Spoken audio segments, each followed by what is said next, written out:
नमस्कार, स्वागत है आप सभी का एक बार फिर से हमारे चैनल ट्रैवल विद कैलाश में।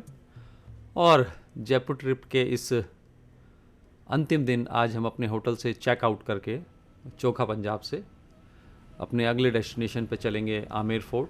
और ऑन द वे अभी आप जो देख रहे हैं वो है जल महल, क्योंकि आमेर फोर्ट के रास्ते में ही पड़ता है। और एक तरह से आप गाड़ी रोक के साइड से इसे देख सकते हैं। वहाँ जाने का कोई साधन नहीं है और ना ही वहाँ अलाउड है जल महल के अंदर। एक तरह से ये भी राजस्थान में शापित जगहों में गिनी जाती है, हॉन्टेड में जल महल। हाँ, इतना है कि सरकार ने इसके एक कॉरिडोर बना दिया है। आप अपनी गाड़ी साइड में खड़ी करके वहीं से जल महल को देख सकते हैं। पानी के बीचों बीच स्थित है और दाद देने की उस टाइम की कि किस तरह इसको पानी के बीचों बीच निर्माण कार्य इसका किया गया होगा। और जल महल से निकलकर घुमावदार टेढ़े मेढ़े पहाड़ी रास्तों से होते हुए हम चल पड़ेंगे अब अपने अगले डेस्टिनेशन आमेर फोर्ट की तरफ। आमेर का किला इसे कहते हैं, जबकि स्पेल आउट करें तो AMBER अंबर फोर्ट, लेकिन ज़्यादातर स्थानीय कहें या इसे आमेर फोर्ट के नाम से ही प्रोनाउंसिएशन किया जाता है। और अब पहुंच चुके हैं हम आमेर फोर्ट के पार्किंग स्थल पर। चूँकि फोर्ट यहां से कुछ ही दूरी पर है और बसों के लिए यहां पे एक अलग पार्किंग है, तो यहां से अब हम फोर्ट पे जाने के लिए छोटी जीप का उपयोग लेंगे। 25 से 30 जीपें लगेंगी। हमारे साथ हैं मॉडर्न DPS फरीदाबाद के बच्चे। सारी 5 बसें पहले पार्किंग में लगेंगी और फिर यहाँ से जीपों के द्वारा हम आमेर फोर्ट के लिए प्रस्थान करेंगे।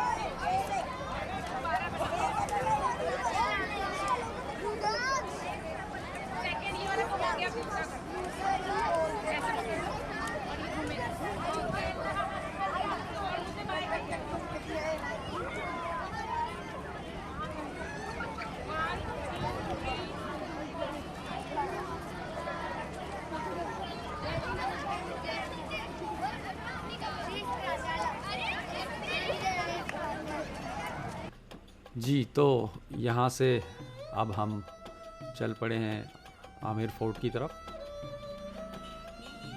अपनी अपनी जीपों में। और आमेर के किले के इतिहास के बारे में बात करें तो आमेर पहले कछवाओं के शासन में एक छोटा सा शहर था, जिसको मीनास नाम की एक छोटी सी जनजाति द्वारा बनाया गया था। इस किले को अपना नाम आमेर यानी भगवान शिव के एक नाम अंबिकेश्वर पर पड़ा है, जबकि स्थानीय लोगों का कहना है कि यह नाम दुर्गा देवी के नाम अंबा से लिया गया है।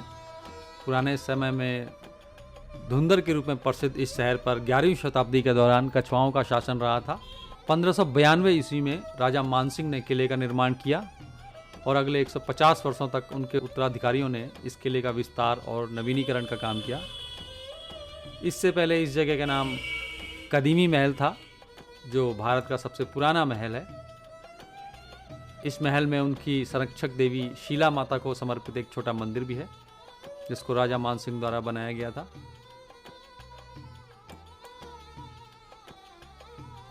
आमेर किले के वास्तुकला की बात करें तो आमेर का किला पारंपरिक हिंदू और राजपूताना शैली से बना हुआ है, जिसको संगमरमर और लाल बलुआ पत्थरों से बनाया गया है। इस किले में आपको प्राचीन शैलियों और महत्वपूर्ण राजपूत शासकों के चित्र भी देखने को मिलेंगे।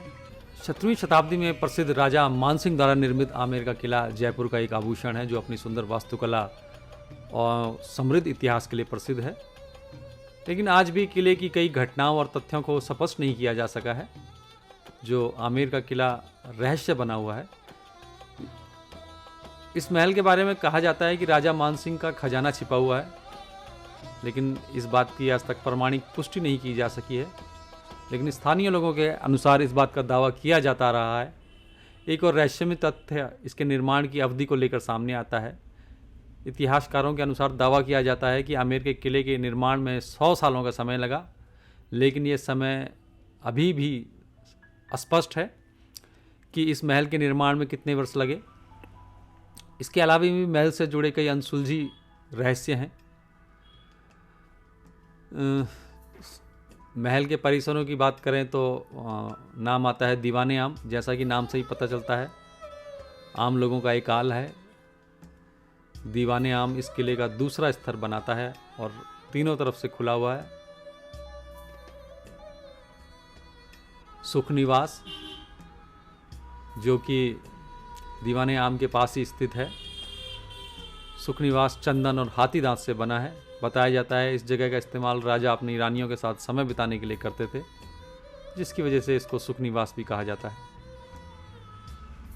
और इस किले में ही अंदर एक शीश महल, जिसके बारे में आगे विस्तार से आपको बताएंगे, इस किले के प्रमुख आकर्षणों में स्थित है, जो कि बेल्जियम ग्लास से बनाया गया है। इस शीश महल का निर्माण कुछ इस तरह से किया गया है कि प्रकाश की कुछ ही किरणों से पूरा हाल उजाले से भर जाता है। बताया जाता है कि इस शीश महल को प्रकाशित करने के लिए सिर्फ एक मोमबत्ती की रोशनी ही काफ़ी होती थी। और अब चूंकि ASI के अंडर में किला है, तो यहाँ पर एक amber fort light and show का भी 50 मिनट लंबा लाइट एंड शो एक चलता है, जो कि राज्य के समृद्ध इतिहास, परंपरा और संस्कृति को पुनर्जीवित करने के उद्देश्य से रोजाना आयोजित किया जाता है, जिसका शुल्क 295 रुपये है।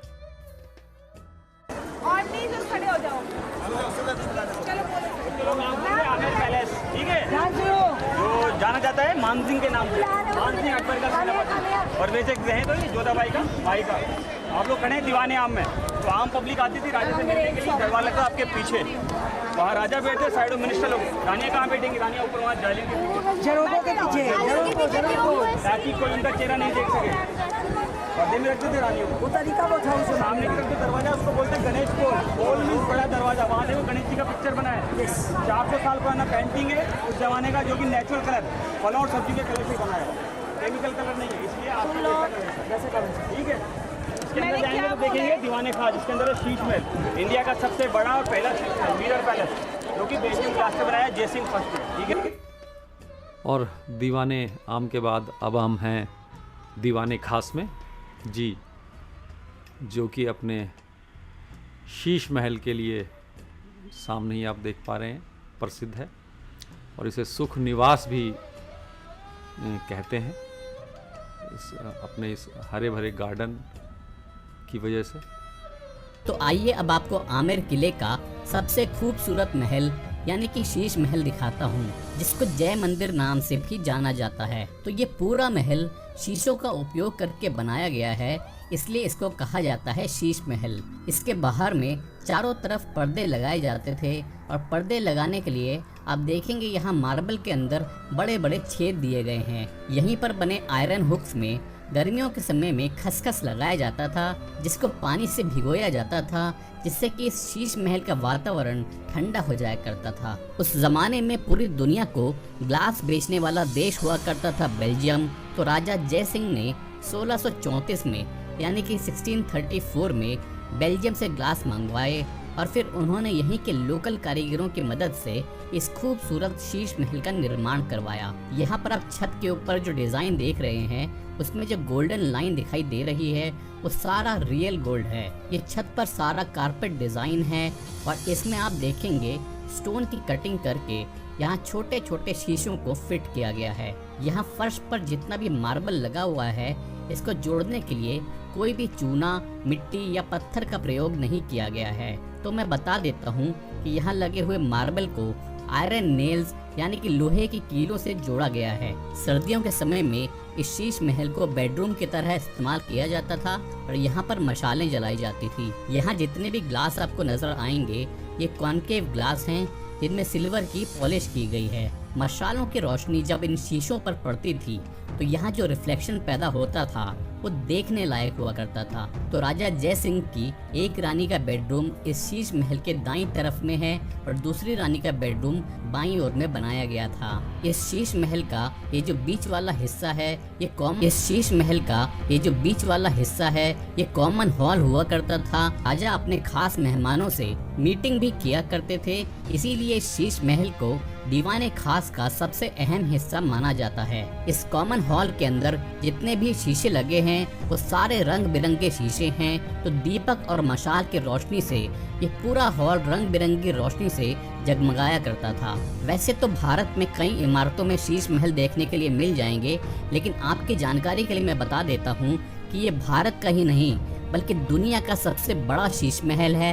ये कॉमन हॉल पहले पर्यटकों के लिए खुला था, लेकिन जब लोगों ने यहाँ से शीशे निकालने शुरू कर दिए उसके बाद से सरकार ने इसको स्थायी रूप से बंद कर दिया। आइए अभी जी, तो दीवाने खास के बाद अब हम चल पड़े हैं अगले पोर्शन की तरफ, जो कि राजा मानसिंह द्वारा निर्मित मानसिंह महल 1599 ईस्वी में बनाया गया था और इसे बनाने में लगभग 25 साल लगे थे। महल के मध्य में एक बड़ा चौक है जिसके बीच में एक सुंदर बारादारी निर्मित है। महल की निचली एवं ऊपरी मंजिलों में कक्ष बने हुए हैं जिनमें और जिनके छज्जों के नीचे एक आकर्षक भित्ति चित्र अंकित हैं। सबसे ऊपर के कमरों में दीवारों पर चित्रों के साथ साथ बहुरंगी टाइल भी लगी है। ठीक है, इनकी थी 12 रानियाँ, 12 वाइफ, 1 रानी यहाँ, सेकंड रानी बीच में, 3rd रानी वहाँ, 3 यहाँ, 3 इधर, 3 इधर, टोटल 12। ठीक है, फिल्में देखते हो, अगर जोधा अकबर मूवी देखा हुआ, एक तलवारबाजी का सीन है, इसको यही शूट किया गया। राजा मानसिंह खुद ऊपर रहते वाली वाइट बिल्डिंग, ठीक है, उसके साथ एक कॉरिडोर बना रखा है चारों तरफ, तो इस कॉरिडोर से उतरने के लिए सीढ़ियाँ हैं। राजा जब भी जाए रानी के पास जा सकता, बगल की रानी को नहीं। ठीक, आप लोग जहाँ खड़े हो ना, आपके पैरों के नीचे रेन वाटर हार्वेस्टिंग टैंक, ठीक है। हाँ, देखिए यहाँ पीछे आपको दिखेगा जाली, तो बरसात का इतना पानी इकट्ठा कर लेते कि 2 से 3 साल तक बरसात नहीं हो तो पीने की पानी की कोई प्रॉब्लम नहीं। तो ये है मानसिंह महल। तो मानसिंह महल से निकलकर अगले भाग की तरफ हम बढ़ चले हैं, जो है जनानी ड्योढ़ी।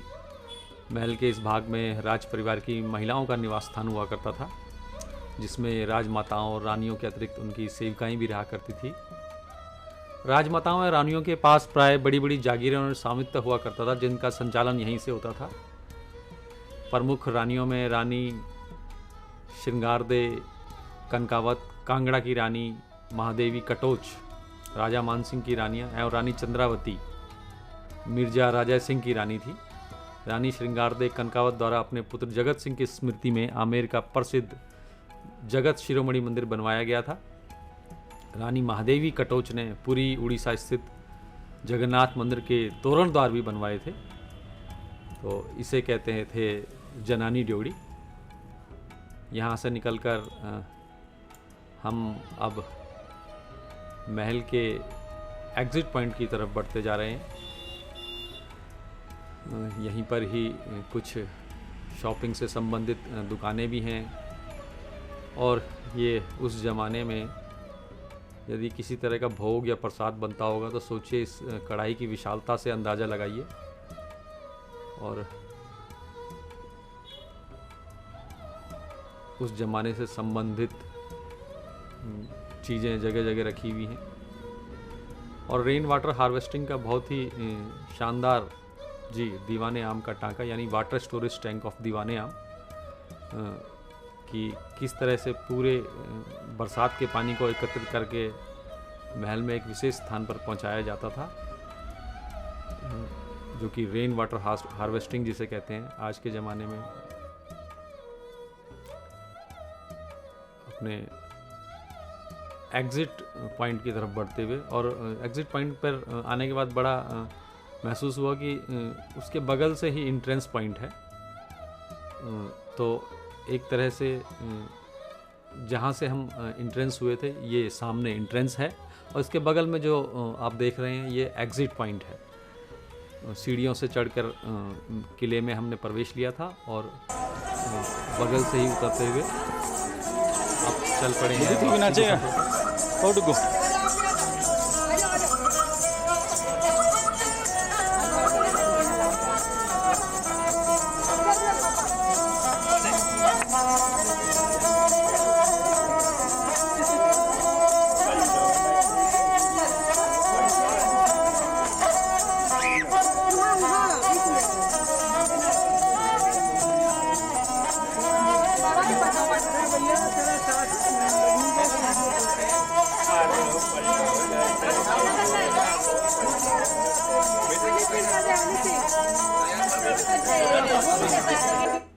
तो ये था हमारा आमेर फोर्ट का ट्रिप। और यहाँ से निकलकर फिर से एक बार जीपों में सवार होकर हम अपने पार्किंग स्थल की तरफ बढ़ते हुए, जहाँ पर कि हमारी बसें मौजूद हैं, और वहाँ से हम चलेंगे अपने दिन के लंच के लिए, और लंच के बाद प्रस्थान करेंगे अपने शहर वापस फरीदाबाद के लिए। ये ट्रिप मॉडर्न डीपीएस फरीदाबाद के बच्चों के साथ आयोजित किया गया। तो जयपुर ट्रिप के इस सफ़र में हमने जयपुर के विभिन्न अलग अलग स्थानों का भ्रमण किया, जिनमें कि आमेर फोर्ट भी एक जगह थी। ये आमेर फोर्ट से वापसी का शहर की गलियों से होते हुए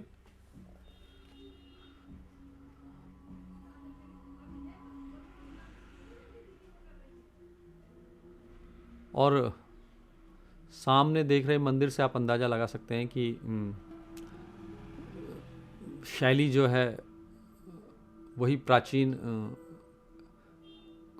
कत्यूरी शैली लगी मुझे इस मंदिर की वास्तुशैली देखकर। हालांकि पत्थर अलग अलग है। कत्यूरी शैली में जहाँ विशाल पत्थरों का प्रयोग किया जाता था निर्माण कार्य के लिए, वहीं इन मंदिरों को देखकर लगा कि ये इनमें कुछ दूसरे पत्थर का उपयोग किया गया है।